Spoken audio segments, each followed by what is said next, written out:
Today I'm going to be talking about how to do parametric constraints in Onshape using this plate. And here's the original dimensions for the plate and the slot and the hole that are in it. And here's the worksheet that I'm going to be working off of. If you need to pause it to check it out or go back to it, please feel free. So I'm going to start by creating the original rectangle for the plate, and I'm going to do it on the top plane. You can do it on any plane you like. You can do it on the front, the right, doesn't matter. But I'm just going to choose the top plane. So I'm going to make it 3 tall and 5 wide. Again, both are in inches. So now I'm going to go ahead and extrude my plate. And I'm going to hide my planes just to get them out of the way. And I'm going to do a symmetric extrude. You don't have to do that. I just like to keep everything as centered as possible when I make my work. Now I'm going to go over to my variable table. And I'm going to start typing in variables. So if you're used to working with Inventor, or if you have in the past, like a previous assignment from me, typically you have D1, D2, and stuff like that. Onshape doesn't track the dimensions like that. So we actually have to create variables, which tells Onshape to track them. Now, a trick for typing the variables, you can do capital letters, you can do small letters, but you can't do spaces. So you have to treat it all as one word. So I'm going to real quick just copy and paste from another document some of the titles. So I'm just going down the worksheet that I showed previously. So I'm going to do the overall plate depth, overall plate width, and plate thickness. And I'm just going to put the values as the original dimensions. Now, in order for them to work in my sketch and extrude, I do have to drag them above those options. So that way they show up when I go back into my sketch. So I'm going to edit my sketch. And I'm going to go over to my dimensions. And I'm going to double click on the dimension to edit it. And then if I type the # or hashtag, it'll show my list of variables. So I'm going to select the overall plate width, or the overall plate depth. Now, make sure you hit enter after doing that. If you just click away, it will not save it. So then what we have to do next will not work. So I'm going to do my overall plate width, and then I can finish my sketch. And then I'm going to I'll make it isometric so you can see what's happening. And you'll notice none of my dimensions changed. So far it seems to be working correctly. So I'm going to go over to extrude, and I'm going to change my depth to the plate thickness option.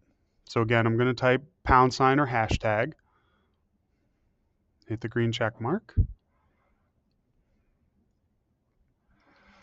So now that's if you create your variables after the fact of creating your object, you can do it that way. I'm also going to show you can create your variables ahead of time. So in this option, I'm just showing you I'm going to create variables for the slot. And I sped it up real quick so you didn't have to see me typing. And I'm going to show the top view, and I'm going to create my slot. So I'm going to draw a horizontal line, and I'm going to start adding dimensions to it. So I'll do my slot width. And again, I can type # or hashtag and select my slot width. And again, it'll grab those numbers that I put for the values in my variable table. So you can do the variables ahead of time. If it works better to draw the object and then do the variables to make it adjustable, that's fine as well. You just have to remember to drag them up above the features that you need those variables in, like I did with the previous step. So we're going to go ahead, put our slot in. Now I want to point out, when you go to create the slot in Onshape, it automatically does a diameter. For this activity, we're doing it as a radius, so I'm going to actually delete that dimension, and I'm going to place a new one, which will automatically make it a radius. I'm not sure why it defaults to diameter. I guess so you know the height of the slot without having to do some math, but that's the reason.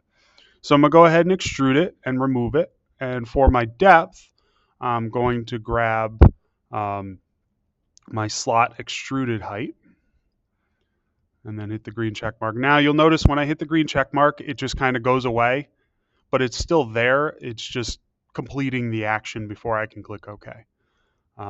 But it just replaces it with the number that is involved with that variable. So now I'm going to go to my configuration table, and I'm going to do a configuration part studio. And we're going to name this overall plate depth. And this will be important for getting into the math. You can ignore that stuff on the bottom, just leave it as is. We will go through and mess with it in a minute. So now what I'm going to do is I'm going to assign that variable the other overall plate depth from the configuration table. And you'll notice because I said the default is 1 inch, it made the plate smaller, but it didn't adjust anything else yet because we have to do that. So I'm going to go up to my configuration and change it to 3 inches so it's back to the way it was before. And now we're going to add a list. And this is where we're going to start telling it the math we want to do. So what I'm going to do is I'm going to click Configure Features, and I'm going to select each variable. So basically just single click on a variable, and then select the value, and then go to the next variable. You don't have to close anything, you just go to the next one, and select the value. And just keep going to each variable. You don't have to go to the extrudes or the sketches, just go to each variable, and just keep going through and adding them.